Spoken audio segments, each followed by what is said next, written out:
चलो once again हमारा जो रिमेनिंग क्वेश्चन था हमने कल जहाँ पे छोड़ा था उसके बाद से हम कंटिन्यूशन में करेंगे।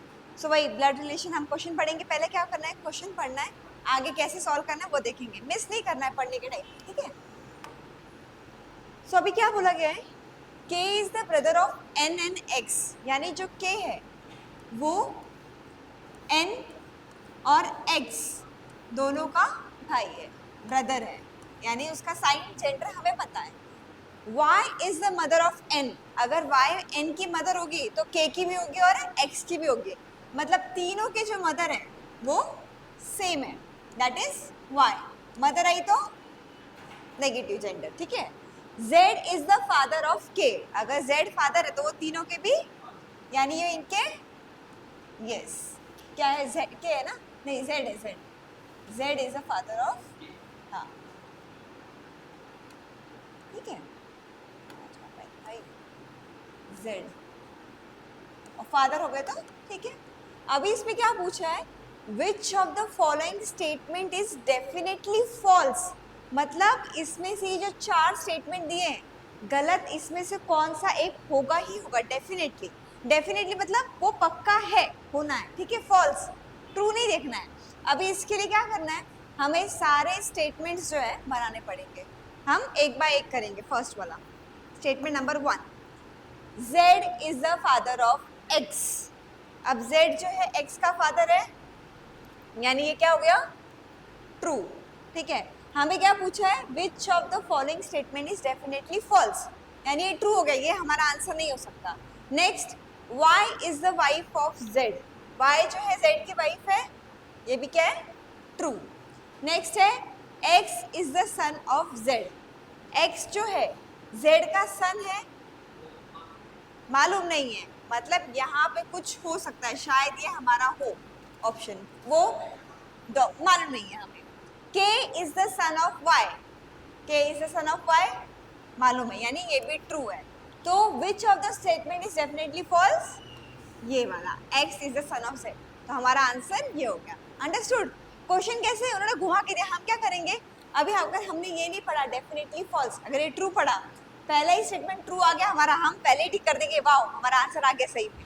लेकिन क्वेश्चन वही बोला, while solving the question it is one of the most important thing that you have to see what they are asking in the question, उनको क्या नीड है, त्याला काय पाहिजे क्वेश्चन मध्ये आपल्याला ते बघायचं। ओके अंडरस्टूड, कोई प्रॉब्लम इसमें, कितना इजी क्वेश्चन था, सिर्फ हमें जैसे जैसे क्वेश्चन दिया है ना लिखते जाना है, सॉल्व करते जाना है।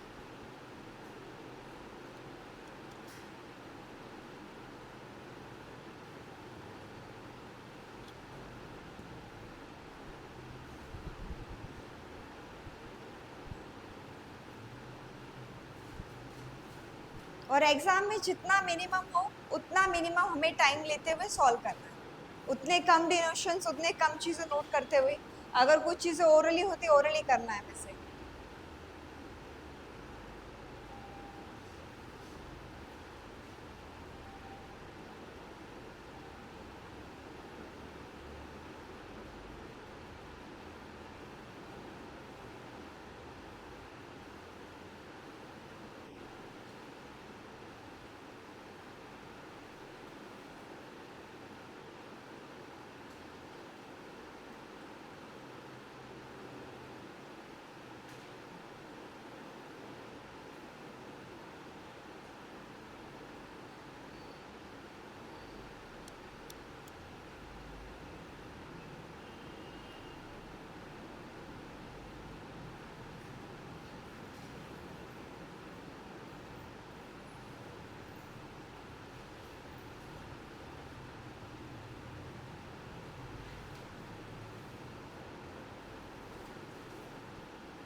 ऐसे एग्जाम्स में रहेंगे 1-1 मार्क्स के लिए रहते हैं क्वेश्चन, कितना टाइम लगता है, 30 सेकंड से भी कम, फटाक से हमने ड्रॉ किया, डन, ठीक है। Next question,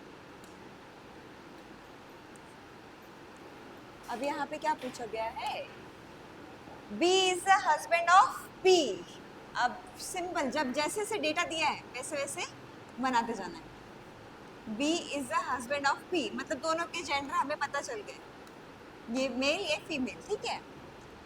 Q is the only grandson of E. अभी ध्यान देना, Q is the only grandson of E. Who is the wife of D? मतलब wife, D की wife कौन है? Q है कि E है? कौन है? Q कैसे होगा? Q is the only grandson of E. अभी जब कॉमन लगा है who, जिसके बाद तुरंत who लगाया, मतलब हम उसके बारे में बात कर रहे हैं. And लगाया तो पिछले वाले के बारे में बात कर रहे हैं. Who लगाया तो सीधे जो पहला इंसान है यहाँ पे उसके बारे में. और एक और तरीका है, Q is the grandson, मतलब वो D की वाइफ हो सकती है क्या? ग्रैंडसन हो सकता है, ग्रैंडसन है ना, तो वाइफ कैसे हुआ वो? एक तो मेल हो गया पहली बात तो ये क्वेश्चन जो पढ़ रहे ना, एंड, हु, whose, ये जो इंपॉर्टेंट टर्म्स रहते हैं ये किसको डिनोट करते हैं वो ध्यान देना है. अदरवाइज अगर वो मिस किया तो हमारा डायग्राम पूरा गलत हो जाएगा. सो Q is the only grandson of E. Who is the wife of D? अब D की वो वाइफ है, and mother in law of P. मतलब अब एंड आया, देखा? Who is the wife of D and mother in law of P. मतलब कौन है mother in law of P? Yes, understood. अगर P की मदर इन लॉ है तो B की क्या हुई वो? यस, यानी E जो है वो B की मदर है, और पापा कौन हुए उनके? D. यस, समझा? ये इतना इजी, मतलब क्वेश्चन अगर प्रॉपरली रीड किया निकालते आता. और क्या था? Q क्या था? ग्रैंडसन है E का. ग्रैंडसन यानी क्या होगा? पोता. पोता मतलब किसका बच्चा होगा वो? यस, इन दोनों का होगा. कौन होगा? E. खत्म ये. हाँ, सॉरी, Q है. हाँ, Q है, ठीक है, Q है, और खत्म. और कुछ पूछा है? अभी हमारा क्वेश्चन पे आता है last. How is B related to D? B और D का क्या संबंध है? क्या है संबंध? देखा, इन्होंने कितना कंफ्यूजिंग किया, और पहले इसमें ही हमें पता चल गया कि क्या करना है. नेक्स्ट की जरूरत ही नहीं है. लेकिन ये टाइम आपका वेस्ट हो, आप उसमें कंफ्यूज हो जाओ, इसके लिए वो देते हैं.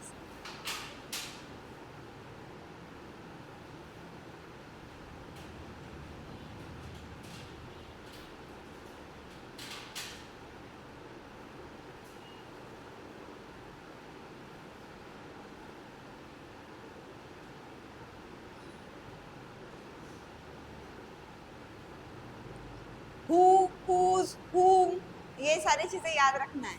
ये जहाँ पे भी वर्ड दिखे ना, who,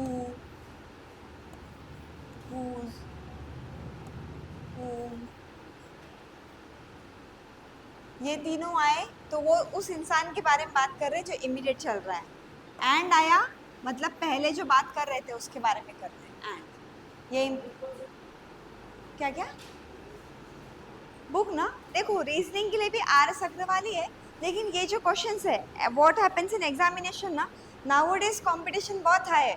वो बुक में आता है, वो आपको बेसिक कंसेप्ट क्लियर करेगा. प्रैक्टिस के लिए ऑनलाइन मोड पे ही करो जितना हो सकता है, क्योंकि क्या है, एवरीडे क्वेश्चन के, मैंने बताया ना, रीजनिंग एक ऐसा सब्जेक्ट है ना, इसमें आप क्वेश्चन को कैसे भी तोड़ मोड़ के बिठा के किधर भी नया कर सकते हो. इसके लिए कोई स्पेसिफिक क्वेश्चन नहीं, सिर्फ आपका कंसेप्ट अगर क्लियर था ना तो कैसा भी क्वेश्चन है यू कैन डू इट. ऐसे कोई स्पेसिफिक बुक नहीं है, मार्केट में मिलती है, प्रीवियस ईयर की सॉल्व वाली बुक रही, या फिर ऐसे रीजनिंग की भी बुक्स काफ़ी मिलती है. वो सिर्फ आपके बेसिक नॉलेज के लिए. बेसिक नॉलेज आपका अगर क्लियर हो गया तो हाई लेवल के लिए क्वेश्चन जो है मॉक टेस्ट से प्रैक्टिस करो, मेरा यही कहना है. क्योंकि the more you practice through test ना, उतना ही आएगा. एग्जाम में कैसा है, बुक में थोड़ा लो लेवल भी रह सकता है, प्रीवियस ईयर भी रहेंगे, कोई इशू नहीं है.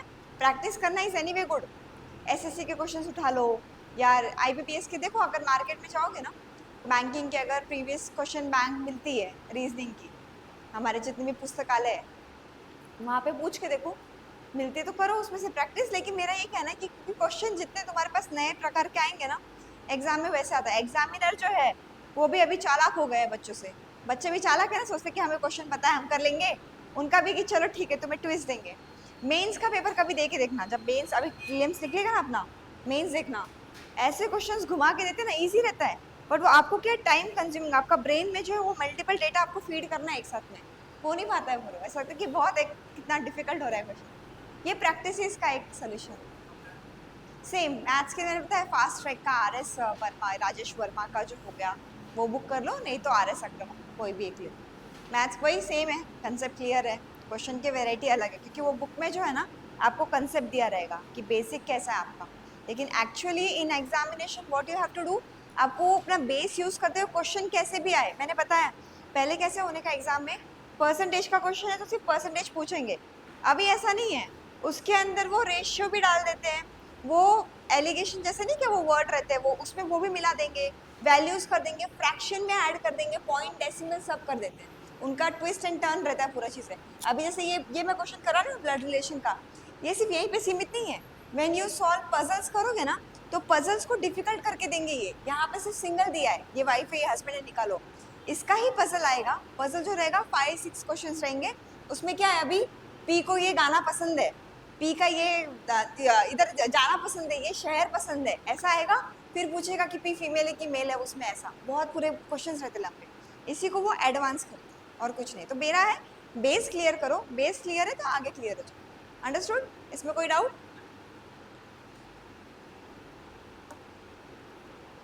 नेक्स्ट क्वेश्चन देखते हैं, B is father of Q, जैसे जैसे क्वेश्चन हमें दिख रहा है ना वैसे वैसे हम बनाते जाएंगे, B क्या है, Q का फादर है, यानी B इज जेंडर ये है, और Q का अभी तक जेंडर हमें पता नहीं। B हैज ओनली 2 चिल्ड्रेन, मतलब 2 ही बच्चे हैं, या एक Q है और दूसरा कोई एक और तो होगा, Q is brother of R, अब Q जो है ब्रदर है, इसका भी पता चल गया हमें जेंडर, ठीक है, ये दोनों भाई बहन हो गए, भाई बहन का रिलेशन ऐसा, ठीक है, R is daughter of P, ठीक है, R जो है P की डॉटर है, तो P क्या हो गई, किसकी, B की, ठीक है, वाइफ हो गई, यानी इन दोनों की मदर, ठीक है, R इज डॉटर, यस, नहीं वहां पे female, A is the grand daughter of P, A जो है क्या है, grand daughter of P, and S is the father of A, ठीक है, S क्या है, A के फादर है, अभी S कहाँ से हमारा कुछ मिस किया हमने नहीं ना, ठीक है, A is the grand daughter of P, अब इसमें से किसकी बच्ची हो सकती है वो, Q की होगी कि R की होगी, A जो है ग्रैंड डॉटर है, ग्रैंड डॉटर मतलब इनके बच्चों के बच्चे होंगे, वो किसकी होगी, क्योंकि अभी देखो क्वेश्चन कैसे गलत किया आपने, A is a grand daughter of P and S is the father of A, father दिया है मतलब Q फादर नहीं हो सकता, फादर है तो ये फीमेल है, फादर कौन होगा, S है ना, वो किसका होगा, हस्बैंड, और उनका बच्चा कौन रहेगा, A, और वो क्या है, फीमेल, ठीक है, समझा क्या, कोई डाउट इसमें?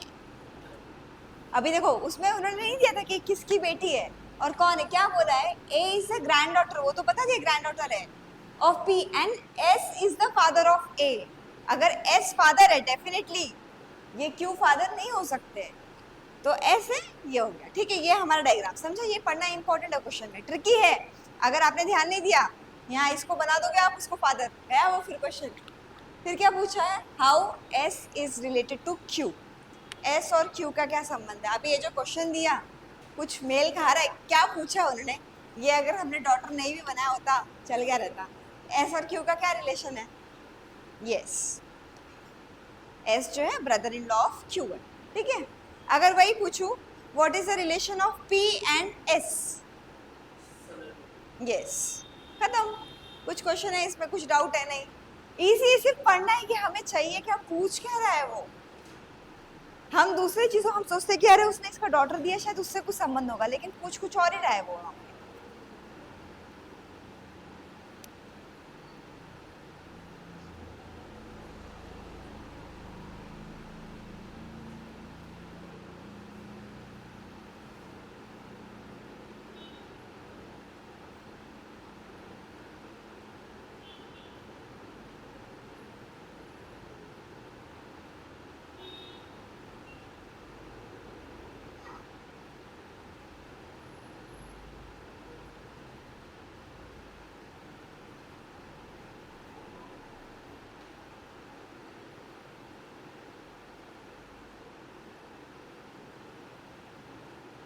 ऐसे एक्झाम में क्वेश्चन आहे तर कर लोगे ना. सिर्फ लक्ष द्यायचं आपल्याला की काय विचारते ते. ओके, एकदम पर्टिक्युलरली मतलब जो क्वेश्चन दिया है ना, we have to read it properly, then only go for solving those questions.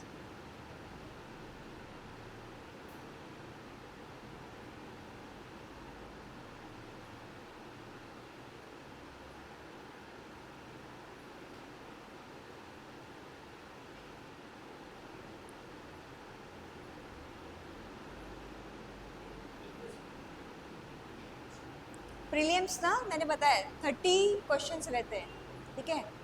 30 marks, sorry 30 तो इंग्लिश के हो गए, 35 मैथ्स, 35 रीजनिंग.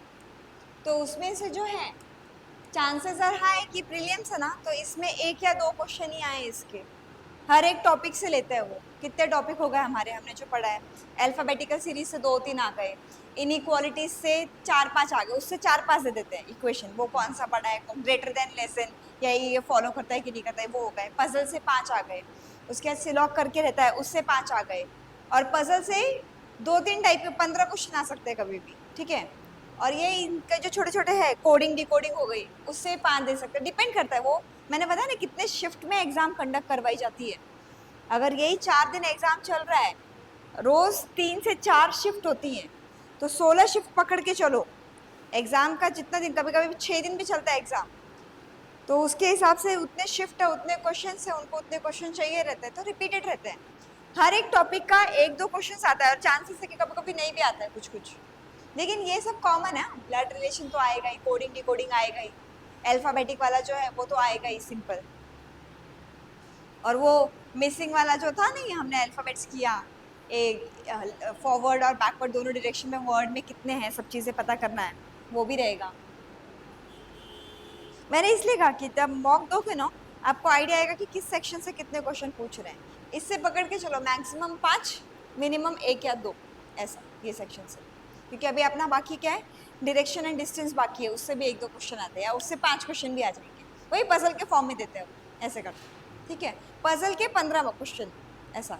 बचे कितने हमारे 20 क्वेश्चन, तो 20 में से एक एक दो दो, एक एक दो दो, एक करके सबसे ज्यादा पजल्स. हाँ, पजल ज्यादा रहते हैं ना, क्योंकि वही यही चीजें हैं, उन्हीं को पजल बना के देते हैं. और क्या है, ऊपर बैठा नीचे बैठा, लीनियर डायरेक्शन में.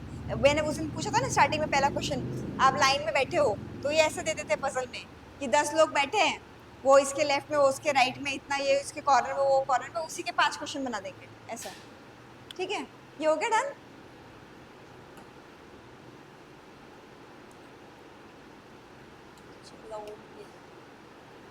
A is the father of C and D. सीधे A क्या है, फादर है, C और D क्या, ठीक है. D is the son of B. B का सन है, मतलब क्या हो गया B?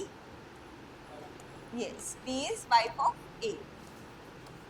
वाइफ यानी ये जेंडर, ठीक है. E is the brother of A.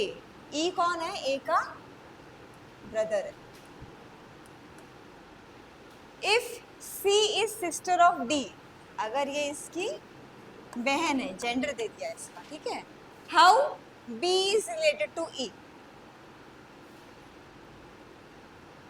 B क्या है, E की. How B is related to E? Yes. अभी देखो ऑप्शन नहीं है, आपको टाइम लग रहा है, लेकिन बिना ऑप्शन के भी हमें आना चाहिए, ठीक है.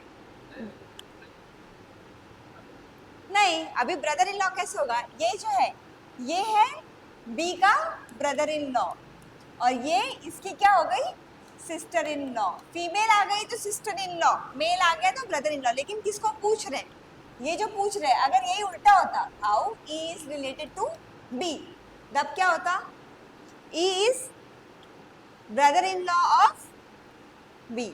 यहाँ पे क्या पूछा, बी पूछा, तो बी सिस्टर इन लॉ है. इसलिए जेंडर लिखना हमेशा इंपॉर्टेंट है. ये लास्ट सेंटेंस का कोई यूज नहीं था, if C is sister of D, क्योंकि हमारा जो था बी और ई से चल रहा है. और देखो कैसे टाइम आपका कैसा वेस्ट करवाना है हमको, ठीक है.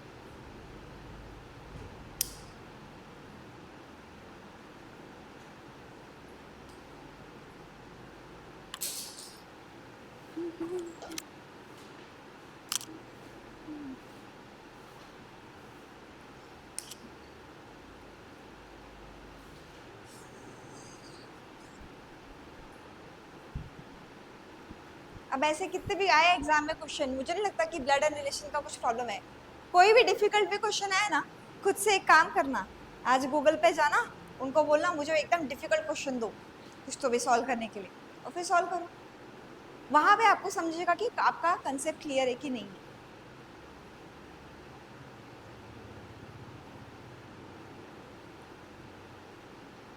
हमारे इसका ऐप भी है, बीके करियर एकेडमी का ऐप भी है, उसके ऊपर भी देखना पड़ेगा अभी डाले कि नहीं डाले, क्योंकि जैसे बच्चे आएंगे सब चीज़ें आएंगी तो हम उस पर भी क्वेश्चंस ले लेंगे वहाँ पे।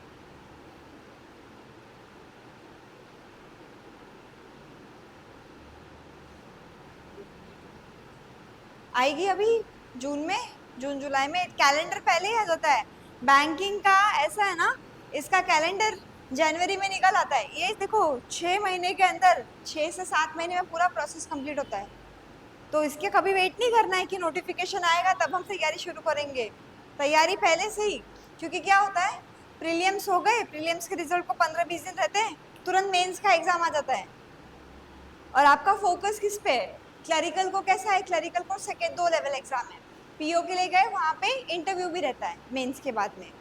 और जो क्लरिकल रहेगा वो स्टेट वाइज रहता है, अपना स्टेट जितना, जैसे महाराष्ट्र स्टेट का हमारा है, ऐसे ईच एंड एवरी स्टेट के जितने बैंक्स हैं वो सारे बैंक की कुछ कुछ वैकेंसीज रहती हैं। सिमिलरली अभी एसबीआई जो हो गया, एसबीआई जैसे सेंट्रलाइज हो गया पूरा, तो वो पूरा ऑल ओवर इंडिया जाएगा, ये स्टेट वाइज नहीं है यहाँ पे। लेकिन एसबीआई का क्लरिकल रहेगा, वो स्टेट वाइज वैकेंसीज निकलेंगी वहाँ पे, ये ऑल ओवर इंडिया ट्रांसफर रहेगा आपका, कहीं पे भेज सकते हैं, ऐसा नहीं कि एक जगह पे रहेगा। तो आपका फोकस किधर है, सिर्फ बैंकिंग है कि दूसरे एग्जाम्स भी हैं? जैसे रेलवे के भी एग्जाम्स चल रहे हैं। एक काम करो, अभी आपको करना है ना तो यूट्यूब पे जाना, अभी कल से शुरू हुआ है एग्जाम 7 में से एनटीपीसी वाला, तो देखना कि क्या क्या क्वेश्चंस पूछे हैं, कैसे पूछे हैं, वो दिखाते हैं मॉक में।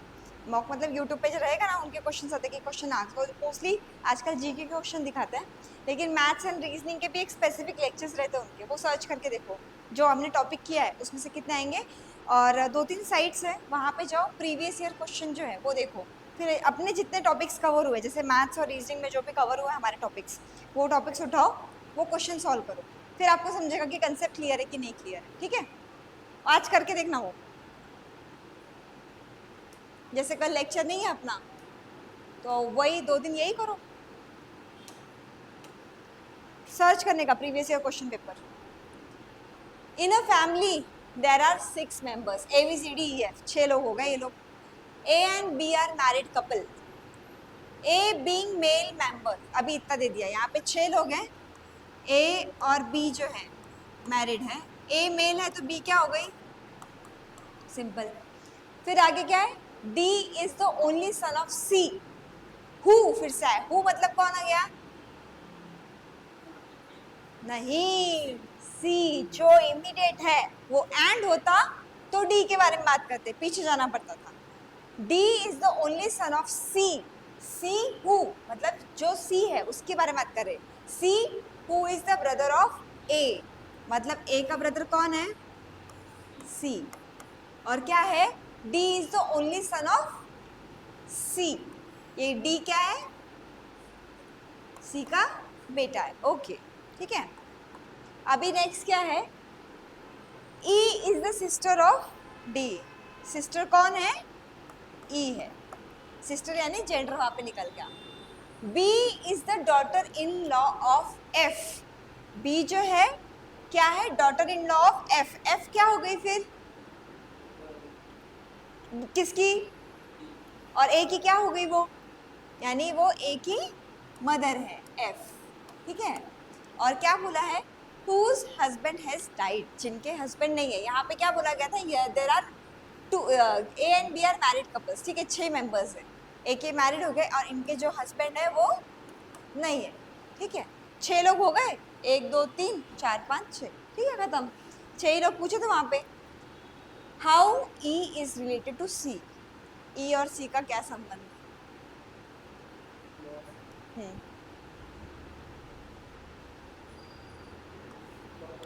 यस देखा, अभी ऊपर का जो सेंटेंस है कुछ काम का नहीं, लेकिन क्यों इतना इतना खिचड़ी दिया ना कि टाइम आपका, उनको क्या करना है, आपका टाइम वेस्ट करवाना है, क्वेश्चन वही है, ए और सी जो है पहले वहां पे दिया, अगर क्वेश्चन बड़ा रहता वहीं पे निकल, जब ई बताया डी की ये है सिस्टर है, सी की डॉटर हो गई, खत्म हो गया।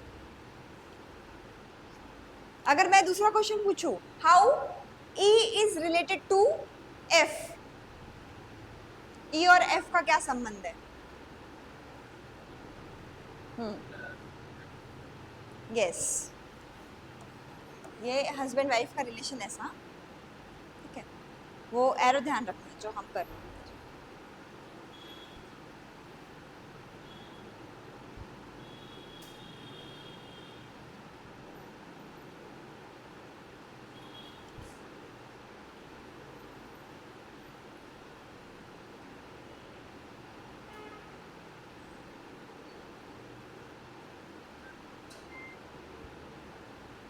It's okay. अर्जेंट नहीं है ना?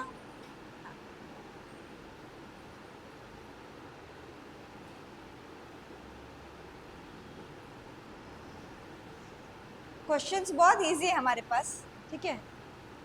दिख रहा है सेंटेंस कितना बड़ा है, हमें लगेगा कि क्या है यार, नहीं सॉल्व करना मुझे एग्जाम में इतना, कभी कभी होता है ये साइकोलॉजिकली वो खेलते हैं आपके साथ में, दे गिव यू स्टेटमेंट बहुत ज्यादा रहेगा लेकिन क्वेश्चन कम पूछे जाते हैं। अगर ये क्वेश्चन छोड़ दोगे एग्जाम में, अपने हाथ का 1 मार्क जाएगा ऐसे देख के कि यार टाइम बहुत लगेगा, टाइम लगता है 5 सेकंड ऊपर हो जाएगा लेकिन 1 मार्क्स तो मिल जाएगा, उतना ध्यान रखना। एंड हाँ, अभी वही मैंने बोला, देखो हु, हुज, हुम, ये तीनों वर्ड याद रखना है। एंड यानी वो पीछे वाले की बात कर रहे हैं, और जो हुज है वो इमीडिएट पर्सन है आपका।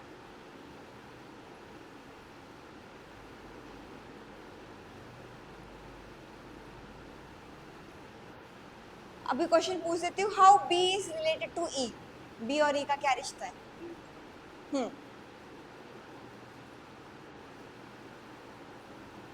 नेफ्यू है। How B is related to E, is नहीं पूछ रही हूँ, बी कैसे रिलेटेड है ई से? हाँ, बी क्या हो गया अभी? कौन सी आंट होगी? पैटर्नल, समझा? देखा, ये यही तरीका होता है आपको कंफ्यूज करने का, वहां पे आंट दिया रहेगा पैटर्नल मैटरनल, ध्यान नहीं दिया, ये लेडी दिख रही है हमें, हम लिख देंगे मैटरनल, ध्यान देना है कि किसके तरफ से हो, ऐसे।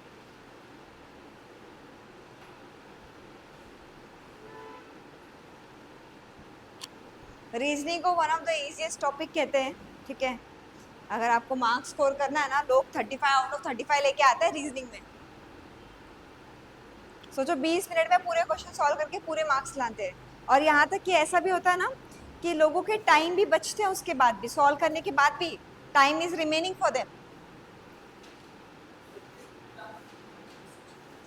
नहीं होता, यही तो टाइम ब्लॉक है कि 20 मिनट तक आपको वही खेलना, आपका पहले भी कर लो या नहीं भी करो, वो जैसे ही 20 मिनट हुए तुरंत नेक्स्ट सेक्शन पे स्विच मार लेगा सीधे। वही बोल रही हूँ, मॉक दे के देखो एक दो, जैसे साइट्स के नाम बताती हूँ मैं, टेक्स्ट बुक हो गए, और उसके बाद अड्डा है, ऑलिव बोर्ड है, बहुत सारे हैं, स्मार्ट कीड़ा है, तो उसमें से टेक्स्ट बुक वाला उठा लो, वो सबसे चीप और फ्री वाले रहते हैं उसमें, तो वो उठा के देखो उस पर मस्त से। और क्वेश्चंस भी अच्छे रहते हैं उसके ऊपर, जो रियल एग्जाम्स में आता है ना वैसे पूछते हैं।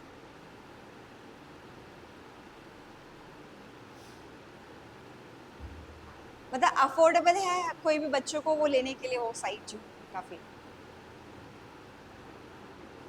उस पर फ्री मॉक्स रहते हैं, सब बहुत सारी साइट्स है, मैंने वही बोला कि कितने भी साइट्स उठा लो, इतने सारे नाम्स है ना सब चीजों के, किधर से भी प्रैक्टिस करो, जहां से आपको डेटा मिलता है पढ़ाई करने का वहां से करो। ऑनलाइन बहुत सारे लेक्चर्स होते हैं, वहां से मिलता है वहां से करो, जहां से आपको इजी गिरता है ऐसे। क्योंकि हमारा मेन पर्पस है कंसेप्ट क्लियर होना चाहिए, हमारा टाइम बचना चाहिए, हमें एग्जाम क्योंकि क्रैक करनी है,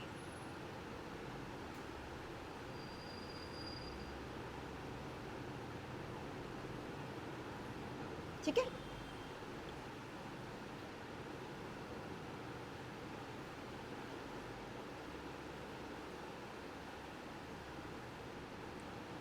ओके करो। अभी जब भी नोट करो ना क्वेश्चन, ट्राई टू क्या करना है, खुद से सॉल्व करके देखना है। मैंने तो आंसर दिया है, अभी अगली बार जब घर पे खुद सॉल्व करोगे ना, खुद से करना है, मतलब बिना देखे। अभी नेक्स्ट क्वेश्चन है, दीपक हैज अ ब्रदर सुशील, मतलब दीपक का है, हमारा पेन कहाँ है?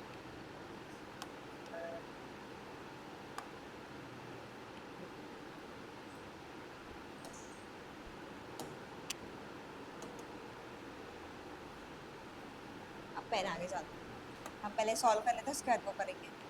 दीपक हैज अ ब्रदर सुशील, दीपक का जो भाई है वो सुशील है। शॉर्टकट लेना है, कोई जरूरत नहीं पूरा दीपक लिखने की, टाइम वेस्ट होगा। दीपक इज द सन ऑफ प्रेम, दीपक किसका बेटा है, प्रेम का, यानी ये दोनों भी बेटे होंगे क्योंकि वो भाई है ना। कोई डाउट इसमें?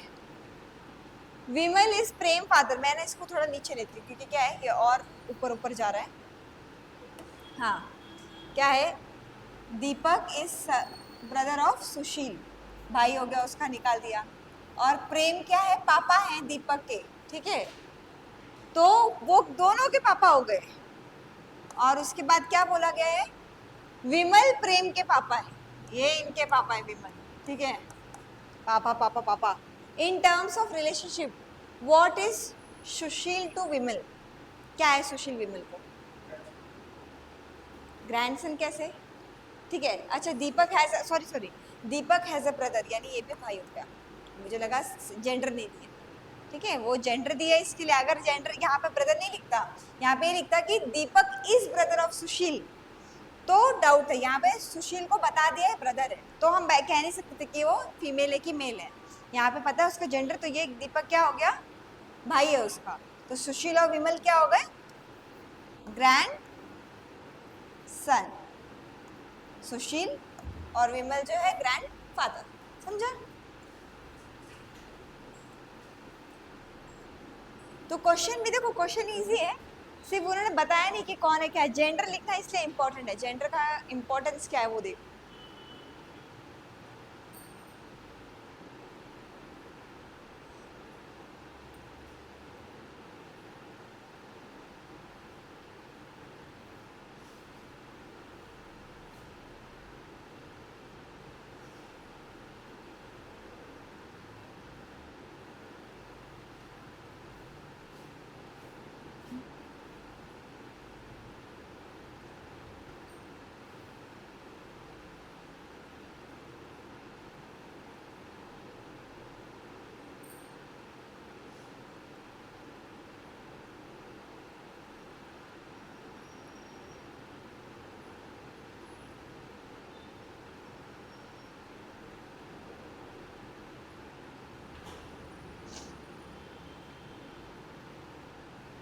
ठीक है, ये सब क्वेश्चंस को खुद से ट्राई करने की कोशिश करना, या फिर इससे नए नए टाइप्स निकालना, इसमें ही 4 क्वेश्चन खुद को पूछ लेना कि क्या है।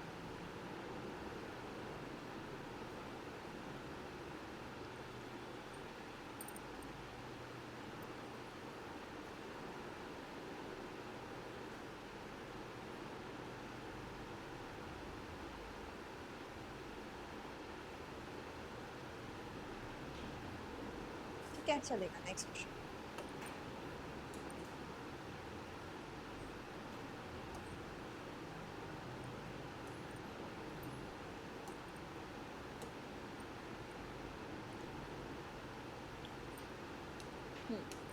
M is the father of N, who is son of V। अब who आया मतलब कौन, M is the father of N, who is the son of V, मतलब किसकी, कौन है V का सन,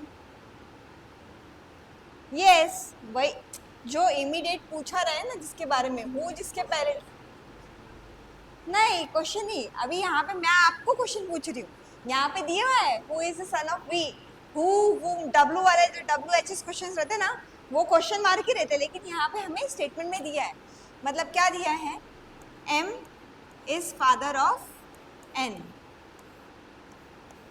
ठीक है, who is the son of V, मतलब V का सन हो गया, मतलब ये फादर है, तो V क्या होगी, यस किसकी, यस, वी इज मदर, इतना निकल गया, यानी ये इन दोनों का बच्चा ही है, ठीक है। In order to know the relation of m to p, अभी m और p का रिलेशन निकालना है। p अभी तक आया नहीं है पिक्चर में, कौन है। Which of the following statement और स्टेटमेंट्स, ये दो स्टेटमेंट दिए, 1 और 2, एक या दो आर नेसेसरी, दोनों में से कौन से इंपॉर्टेंट है हमें ये पता करने के लिए की what is the relation of m to p, m आणि p चं काय रिलेशन आहे आपल्याला, हे जे दोन स्टेटमेंट दिलंय त्याच्यापैकी कुठलं स्टेटमेंट आपल्याला जाणार है, म्हणजे दोनों भी लगेंगे या एक से काम हो जाएगा या दोनों अलग अलग यूज किए तो भी काम हो जाएगा, वो हमें चेक करना है। यही मैंने बताया उस दिन डेटा सफिशिएंसी जो क्वेश्चन आते नहीं क्या, उसी का एक प्रकार है ये। मतलब है तो ये ब्लड रिलेशन का, लेकिन क्वेश्चन क्या पूछ रहा है कि डेटा जो है स्टेटमेंट एंड अजम्पशन रहता है ना, स्टेटमेंट सही है कि नहीं है, डेटा सफिशिएंट है कि नहीं है, ये उसी का टाइप है। तो पहला स्टेटमेंट है P is the brother of V, मतलब P जो है V का भाई है। तो इससे M और P का रिलेशन पता चल गया हमें, क्या है M P का ब्रदर इन लॉ है, मतलब पहला स्टेटमेंट से हमें पता चल रहा है, ये स्टेटमेंट तो लगेगा हमें। नेक्स्ट स्टेटमेंट देखते हैं, the daughter of N is the grand daughter of V, N की कोई डॉटर है, वो क्या है V की ग्रैंड डॉटर, इसमें P पता चल रहा है कहीं पे, तो ये सेंटेंस का कुछ यूज है, मतलब हमारा काम किससे हो जाएगा, ओनली वन सेंटेंस से। अगर यही दिया रहता कि the grand daughter of N जो है वो P है, तब M और P का रिलेशन पता चल जाता, मतलब और पहले वाले से ही पता चल रहा है, तो या तो होता है या तो इधर 1 या 2, समझा। इधर 1 और 2 क्यों बोला, समझा क्या, क्यों क्यों बोला, नहीं समझा। देखो अभी पहले स्टेटमेंट में हमें P का और M का रिलेशन पता चल गया, यानी ये तो चल ही रहा है, इससे तो चल रहा है। अगर ये नीचे वाला नहीं भी है तो भी पता चल रहा है, लेकिन सेकंड वाले में अगर यहाँ पे दे दिया ये जो ग्रैंड डॉटर है N की वो P है मान, ठीक है, तो इससे भी M और P का क्या रिलेशन है हमें पता चल रहा है। तो या तो एक पहला सेंटेंस तो उससे बता देंगे या तो दूसरा तो उससे बता देंगे, तब वो इधर लगता है, इधर मतलब या तो ये या तो वो, ऐसा यही नहीं। और जहाँ पे रहता नहीं क्या 1 and 2 बोथ, अगर मान लो इसमें कुछ नहीं दिया है, ये जो सेंटेंस है यहाँ पे दिया रहता P